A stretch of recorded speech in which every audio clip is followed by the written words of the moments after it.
मैंने जब देखा था तुझको रात भी वो याद है मुझको, तारे गिनते गिनते सो गया। दिल मेरा धड़का था कसके, तूने कुछ कहा था हंस के, मैं उसी पल तेरा हो गया।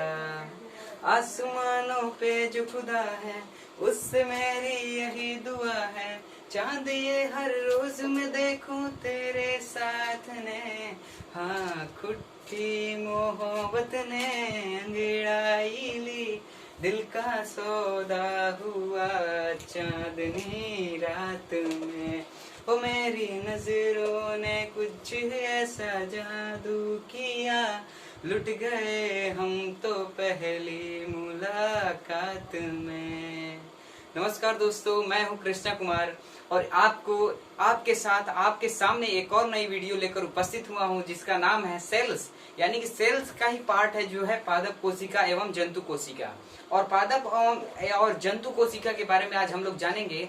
उसके बाद हम लोग जानेंगे इनके प्रकार, फिर उनके प्रकार जानेंगे जो पादप कोशिका के प्रकार हैं, उन प्रकार के प्रकार जानेंगे। तो अगर आप चैनल पे नए हो तो चैनल को सब्सक्राइब कर लो और बेल आइकन दबाना ना भूलना। तो चलिए वीडियो को स्टार्ट करते हैं। तो देखिए, हमारा पहला है पादप कोशिका और है दूसरा जंतु कोशिका। ठीक, हमने पढ़ाया था प्रोकैरियोटिक कोशिका कितने प्रकार हैं, प्रोकैरियोटिक और यूकैरियोटिक, यानी कि दो प्रकार हैं। ठीक, यूकैरियोटिक में जीवाणु, विषाणु, कवक ये सब आते हैं, और यूकैरियोटिक में आते हैं क्या, पादप और जंतु कोशिका। ठीक है, अब पादप होता क्या है और जंतु कोशिका क्या होता है, पादप कोशिका क्या होता है, जंतु कोशिका। तो देखिए, जंतु कोशिका यानी एनिमल्स जो हमारी तरह चल फिर सकते हैं, यानी दौड़ सकते हैं, खेल सकते हैं, कोई काम कर सकते हैं, उन्हें कहते हैं एनिमल्स। और पादप कोशिका वो जो प्लांट होते हैं जो एक जगह बैठ के हिल डुल करते हैं, उन्हें कहते हैं पादप कोशिका। ठीक है, तो देखिए, पादप कोशिका यानी पेड़ पौधे, और जंतु कोशिका यानी जिनमें मतलब जो काम कर सकते हैं, यानी कि हम लोग इंसान यानी कि ह्यूमन, फिर एनिमल्स, उसके बाद जो भी वगैरह वगैरह। ठीक है, तो देखिए पादप कोशिका हम लोग ने जान लिया। अब देखते हैं पादप कोशिका के कितने प्रकार होते हैं। ठीक है, पादप कोशिका के 3 प्रकार होते हैं, कोशिका भित्ति, जीव द्रव्य और तीसरा है रिक्तिका। कोशिका भित्ति, जीव द्रव्य और रिक्तिका, ये 3 प्रकार होते हैं। उसके बाद देखिए, हमें जो पढ़ना है उस टॉपिक पे आते हैं, क्या है, जीव द्रव्य। ठीक है, जीव द्रव्य के 2 प्रकार होते हैं। जीव द्रव्य क्या होता है, जीव द्रव्य के 2 प्रकार होते हैं, यानी कि कोशिका द्रव्य और दूसरा है केंद्रक। कोशिका द्रव्य और केंद्रक। जीव द्रव्य के कितने प्रकार, 2 प्रकार, कोशिका द्रव्य और केंद्रक। अब देखिए, कोशिका द्रव्य के भी 2 प्रकार होते हैं। तो कोशिका द्रव्य के भी 2 प्रकार होते हैं। पहले हम लोग कोशिका द्रव्य के बारे में जानेंगे कि मतलब कोशिका द्रव्य के कितने प्रकार हैं। उसके बाद ये जो है केंद्रक, केंद्रक हम लोग आगे पढ़ेंगे। ठीक है, तो अभी हम लोग इसको जान लेते हैं, इसका मेन है हम लोग का, क्योंकि आगे हम लोग इसी को पढ़ने वाले हैं। तो कोशिका द्रव्य, देखिए कोशिका द्रव्य 2 प्रकार के होते हैं। देखिए, पादप कोशिका 3 प्रकार के, कोशिका भित्ति, जीव द्रव्य, रिक्तिका। उसके बाद जीव द्रव्य के 2 प्रकार, क्या, कोशिका द्रव्य, केंद्रक। उसके बाद कोशिका द्रव्य के 2 प्रकार हैं, वो है साइटोसाल और कोशिकांग जीवित। यानी कि साइटोसाल में आ जाएगा कार्बोहाइड्रेट, प्रोटीन, वसा, अमीनो अम्ल। उसके बाद है खनिज, लवण, जल एवं गैसों का मिश्रण। ठीक है, ये हो जाएगा हमारा क्या, कोशिका द्रव्य। यानी कि ये अच्छा, ये सारे जो हैं हम लोग के, ये जो सारे आइटम्स हैं, यानी कि जो सारे हैं खनिज, लवण, ये सब क्या है, ये एक निर्जीव तरल है। क्या है, निर्जीव तरल। इसमें जान नहीं होता है, उसे कहते हैं निर्जीव तरल। ठीक है, ये एक निर्जीव तरल है। और ये देखिए कोशिकांग, कोशिकांग जो कि मेन टॉपिक है हम लोग का, कोशिकांग। क्या है, कोशिकांग। कोशिकांग में क्या क्या आते हैं, तो देखिए कोशिका कला, ईआर यानी कि एंडोप्लाज्मिक रेटिकुलम। क्या होता है, ईआर यानी full form endoplasmic reticulum. ER का मतलब समझिएगा अंतःप्रद्रव्ययी जालिका, यानी कि एंडोप्लाज्मिक रेटिकुलम। ये हम लोग ध्यान लिया। उसके बाद है डिक्टियोसोम। क्या होता है, डिक्टियोसोम।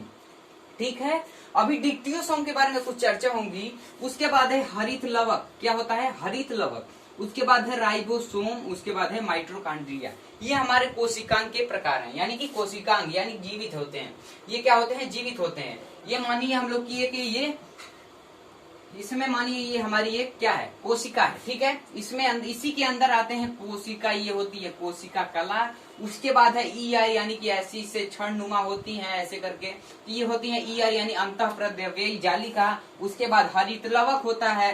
फिर उसके बाद है राइबोसोम, कुछ इस प्रकार का होता है कण। मैंने इसके पहले प्रोकैरियोटिक और यूकैरियोटिक में मैंने एग्जांपल दिया था, चित्र भी बनाया था, उसमें आप जाके देख सकते हैं। ये होता है हमारा राइबोसोम। फिर भी यहाँ मैं बना देता हूँ, ये इसको माइटोकॉन्ड्रिया कुछ इस प्रकार का होता है ऐसे, ये होता है माइटोकॉन्ड्रिया। अभी इन सारे पार्ट्स का अध्ययन करने वाले हैं, एक एक करके सारे पार्ट्स का अध्ययन करेंगे कि कोशिकांग की खोज किसने की थी, एंडोप्लाज्मिक रेटिकुलम यानी कि अंतःप्रद्रव्यी जालिका की खोज किसने की, इसके कार्य क्या है, सारा चीजों का अध्ययन करेंगे। वीडियो के लास्ट तक बने रहिएगा, क्योंकि अभी इस पार्ट्स में तो ये हो नहीं पाएगा, इसके अगले पार्ट से हम लोग इसका अध्ययन करना चालू करेंगे। तो देखिए हम लोग ने पादप कोशिका जान लिया, ठीक। अब हम लोग आते हैं जंतु कोशिका यानी एनिमल्स, जिसमें हम लोग आते हैं, हम लोग के बारे में भी जानना जरूरी है। वो होता है जीव द्रव्य। जंतु कोशिका के एक प्रकार होते हैं जिसे कहते हैं जीव द्रव्य, ठीक। जीव द्रव्य इसमें भी, जीव द्रव्य इसमें भी। तो जब कोई पूछे कि जंतु कोशिका के प्रकार क्या कितने होते हैं, तो वो बताएंगे जीव द्रव्य यानी कि एक ही होते हैं। अब फिर पूछेंगे कि जीव द्रव्य के कितने प्रकार हैं, तो दो प्रकार हैं, कोशिका द्रव्य और केंद्रक, ठीक है। केंद्रक देखिए जंतु कोशिका में पाए जाते हैं और पादप कोशिकाओं में भी केंद्रक पाए जाते हैं, ठीक है। अब देखिए कोशिका द्रव्य में क्या होता है, कोशिका द्रव्य में भी यही सब पाए जाएंगे, यही सब आइटम्स पाए जाएंगे, कार्बोहाइड्रेट, प्रोटीन, अमीनो अम्ल, वसा, विटामिन, जल, खनिज, लवण एवं गैसों का मिश्रण, ये सारी चीजें पाई जाएंगी। वो क्या है, एक निर्जीव तरल है, क्या है, निर्जीव तरल, निर्जीव तरल, ठीक है। ये मतलब जीवित नहीं है, ये जीवित नहीं है। हम लोग की जो एनर्जी, हम लोग में पावर आती है, हम लोग में जो क्षमता होती है, जो एनर्जी होती है, हमें इन्हीं के द्वारा मिलती है। क्योंकि किसके द्वारा, कोशिका द्रव्य के द्वारा, यानी ये सब हमारे शरीर को ग्रोथ करने में यानी कि बढ़ाने में, बढ़ोतरी करने में हमारी मदद करते हैं, ठीक है। हम लोग आते हैं दूसरा, फिर क्या है, दूसरा है हमारा कोशिका द्रव्य के दो प्रकार क्या है, वो है कोशिका कला और दूसरा है कोशिका द्रव्य। इसमें आ जाएंगे तो देखेंगे कोशिका कला यानी कि ईआर यानी एंडोप्लाज्मिक रेटिकुलम। फिर है गाल्जिकाय, देखिए पादप कोशिकाओं में, ये देखिए पादप कोशिकाओं में डिक्टियोसोम बोलते हैं, गाल्जिकाय को डिक्टियोसोम बोलते हैं। उसके बाद जब हम लोग का जंतु कोशिका आता है तो उसमें बोलते हैं गाल्जिकाय। अब गाल्जिकाय और डिक्टियोसोम कैसे होते हैं, देखिए कुछ ऐसे इस प्रकार के होते हैं, अभी मैंने बना के दिखाता हूँ आप लोग को। इस प्रकार के होते हैं गाल्जिकाय, ये है गाल्जिकाय।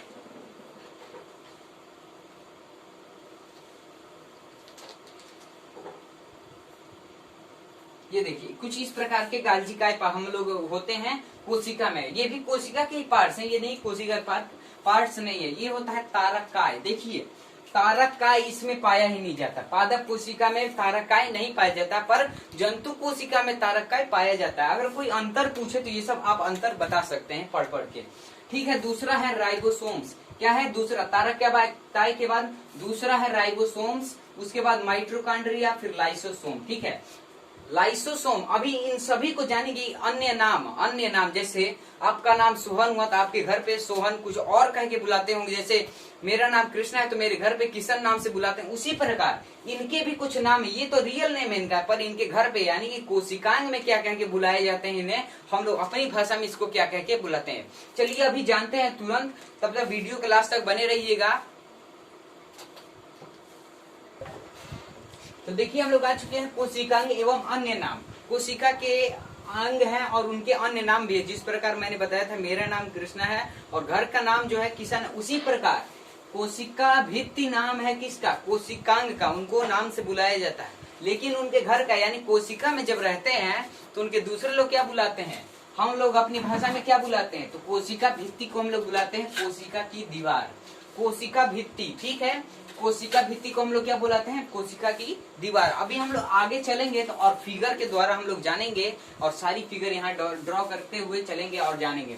फिर हम लोग का है क्या, अंतःप्रद्रव्ययी जालिका, क्या है अंतःप्रद्रव्ययी जालिका, अंतःप्रद्रव्ययी यानी कि एंडोप्लाज्मिक रेटिकुलम, इसे इंग्लिश में बोलते हैं एंडोप्लाज्मिक रेटिकुलम। उसके बाद इसको अन्य नाम से क्या जानता है, कोशिका का कंकाल, क्या हो जाना जाता है, कोशिका का कंकाल। उसके बाद है गाल्जिकाय, गाल्जिकाय को अन्य नाम से क्या जाना जाता है, ट्रैफिक पुलिस, क्या बोला जाता है, ट्रैफिक पुलिस, ठीक है। केंद्रक, केंद्रक को क्या किस नाम से जाना जाता है, तो वो है कंट्रोल रूम, किसके द्वारा, कंट्रोल रूम। ये सारी जो है कोशिका में जैविक क्रियाएं जितनी होती हैं वो केंद्रक ही कंट्रोल करता है, मतलब किसको क्या चाहिए, ठीक है। माइटोकॉन्ड्रिया, माइटोकॉन्ड्रिया को बोलते हैं पावर हाउस। क्या बोलते हैं, पावर हाउस, कोशिका का पावर हाउस, ठीक है। हरित लवक, हरित लवक को क्या बोला जाता है, उसे कहा जाता है रसोई घर। क्या कहा जाता है, रसोई घर। उसके बाद है लाइसोसोम्स, लाइसोसोम को बोला जाता है आत्महत्या की थैली। तो देखिए आज की इस वीडियो को यहीं समाप्त करते हैं और आगे चलेंगे तो आगे हम लोग क्या बढ़ेंगे, देखिए कि पादप कोशिका के और जंतु कोशिका में अंतर जानेंगे और उनको फिगर के द्वारा भी जानेंगे। तो चलिए उसके बाद हम लोग क्या करेंगे कि कोशिका भित्ति, अंतःप्रदवी जालिका, गालजिका, इन सारे को एक एक करके सारे के बारे में जानेंगे, मतलब इनकी खोज किसने की थी, इनको सर्वप्रथम किसने देखा था, ये सारी चीजों को हम लोग अध्ययन करेंगे लेकिन नेक्स्ट पार्ट में। तो आज के लिए बस इतना ही। शुभ रात्रि।